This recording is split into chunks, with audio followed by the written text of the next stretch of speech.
श्री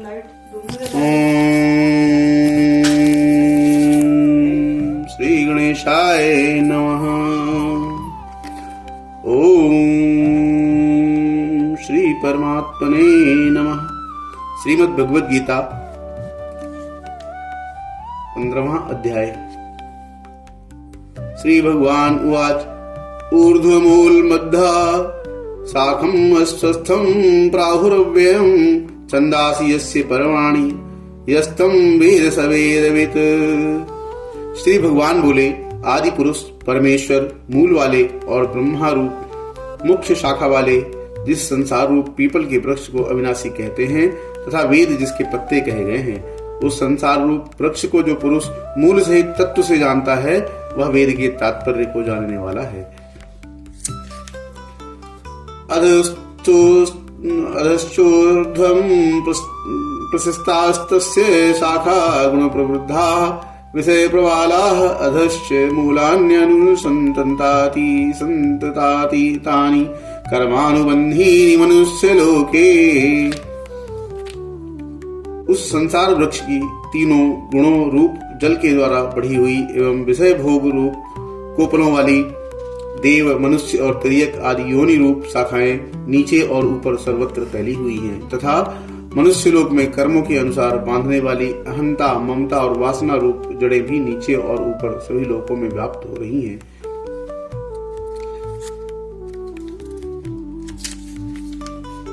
न रूपम सेह तथोपलभ्यते नान्तो न चार्दिन च संप्रतिष्ठा अस्थस्थमीनं सुविरूढ़ मूलम संगशस्त्रेण दृढ़ेन छित्त्वा ततः पदं तत्परिगामिर्तव्यं यस्मिन् गता न निवर्तन्ति भूयाः तमेव चाद्यं पुरुषं प्रपद्ये यतः प्रवृत्तिः प्रसूता पुराणी। इस संसार वृक्ष रूप जैसा कहा है वैसा यहाँ विचार काल में नहीं पाया जाता, क्योंकि न तो इसका आदि है और न अंत है तथा न इसकी अच्छी प्रकार से स्थिति ही है।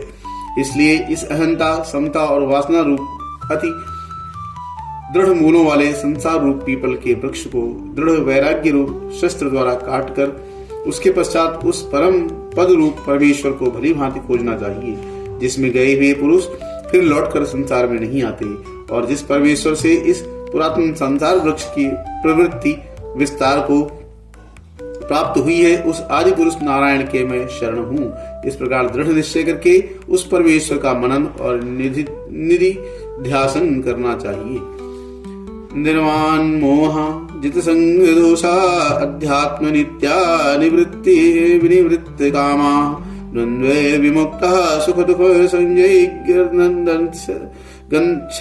गच्छन्ति मूढ़ा पदम व्यव्ययम् तत्।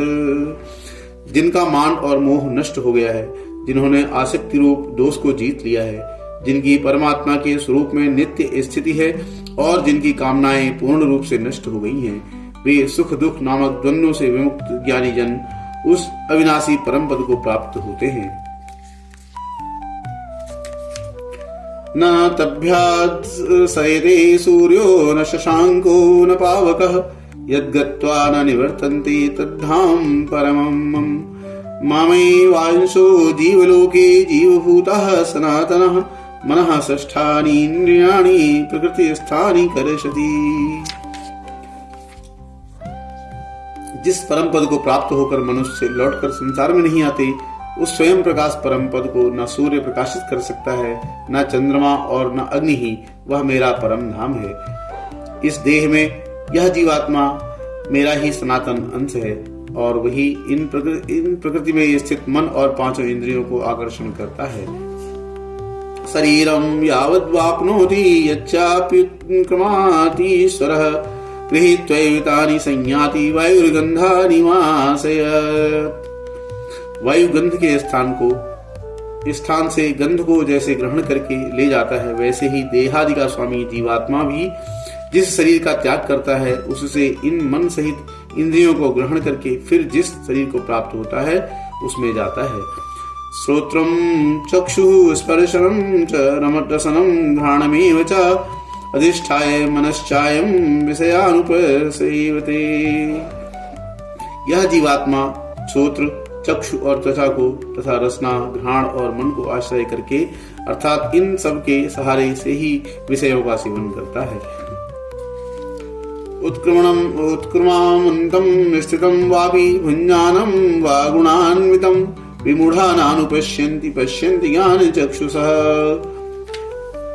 शरीर को छोड़कर जाते हुए को अथवा शरीर में स्थित हुए को अथवा विषयों को भोगते हुए को, इस प्रकार तीनों गुणों से युक्त हुए को भी अज्ञानी जन नहीं जानते। केवल ज्ञान रूप नेत्रों वाले विवेकशील ज्ञानी ही तत्व से जानते हैं। उत्क्रमामन्तं स्थितं वापि भुञ्जानं वा गुणान्वितं विमूढानानुपश्यन्ति पश्यन्ति ज्ञानचक्षुषः। यतन्तो योगिनश्चैनं पश्यन्त्यात्मवन्यस्थितं यतन्तोऽप्यकृतात्मानौ नैनं पश्यन्त्यथेतसः। यत्न करने वाले योगी जन भी अपने हृदय में स्थित इस आत्मा को तत्व से जानते हैं, किंतु जिन्होंने अपने अंतःकरण को शुद्ध नहीं किया है, ऐसे अज्ञानी जन तो यत्न करते रहने पर भी इस आत्मा को नहीं जानते। यदादित्यगतं देतुजो जगद्भासयतेऽखिलं यच्चन्द्रमसि यच्चाग्नो तत्तेजो विद्धि मामकम्। सूर्य में स्थित जो तेज संपूर्ण जगत को प्रकाशित करता है तथा जो तेज चंद्रमा में है और जो अग्नि में है, उसको तू मेरा ही तेज जान। कमाविश्य च भूतानि धारयाम्यहं मोजसा पुष्णामि चौषधि सर्वाः सोमो भूत्वा रसात्मकः। और मैं ही पृथ्वी में प्रवेश करके अपनी शक्ति से सब भूतों को धारण करता हूँ और रस स्वरूप अर्थात अमृतमय चंद्रमा होकर संपूर्ण औषधियों को अर्थात वनस्पतियों को पुष्ट करता हूँ। अहम वैश्वानरो भूत्वा प्राणिनां देहमाश्रितः प्राणापान समायुक्तः पंचाम्यन्नं चतुर्विधम्।